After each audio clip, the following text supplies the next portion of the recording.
So nandito na naman tayo, OT na naman tayo. So ito talaga yung essence ng ng pag-stay natin ng late at night dito sa motoshop natin, sa Team Sausage Motor World. Nagkakaroon ng mga aberya, yung mga kapwa natin, mga rider, lalo na yung mga bumibiyahe sa 10 oras ng gabi. So tayo bukas pa dito. Tulad nito, itong Mio 125 na to. Nagkaroon ng aberya to, motor ni brother, yan, medyo malungkot pa siya. Natuyuan kasi ng langis. Natuyuan siya nung langis, umingay na doon, buti, nakita niya, bukas pa tayo. So, chinensure ko na kanina, pakita ko sa inyo yung langis. Wait na ha. Ito tayo dito. Iyan. Halos wala na talaga. So, buti, may nakita pa siyang shop. So, ito yung langis natin. Na-chinensure na naman natin. Pinargano natin yung langis to. Then, inaano na lang natin, pinapalamig na lang natin.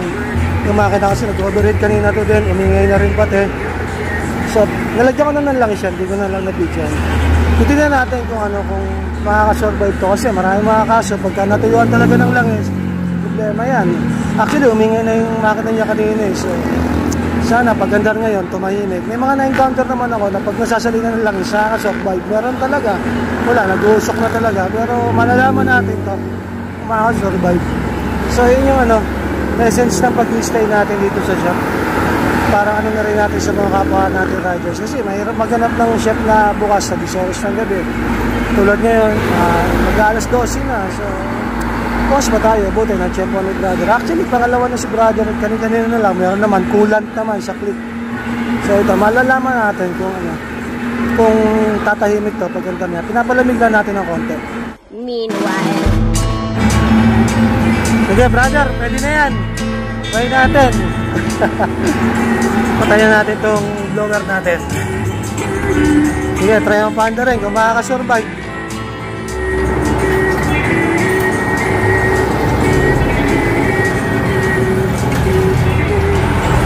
Patay. Iyon o. Survive. Survive. Sisyo nagusok. Buti na lang. Survive. Sige, huwag mo nang bombahin. Hindi mo lang makaikot yung laki sa maayos. Ayun, makina. Hindi naman siya umingay na. Goods na yan. Sige, ingat. Ingat. Pagka magpapamaintenance ka sa sunod, pasyal ka na lang dito. Pagka sige, thank you. Lagaan natin sa langis yung motor natin. Kasi malaking problema yan. Pagka, buti, nakasurvive pa sa motor ni brother. So yun, kaya tayo bukas yan para makatulong tayo sa mga kapwa natin riders. At then syempre, para kumita na rin tayo ng konti. Mapalaki natin itong shop, Team Sausage Motor Works, yan. Kaya kahit late at night na, mag-alas 12 na, bukas pa rin tayo. So oras ng gabi, malapit lang kayo sa Taytay Rizal. Dito lang, malapit sa Tikling Rotonda. Pasyal lang kayo pag nagkaroon kayo ng aberya.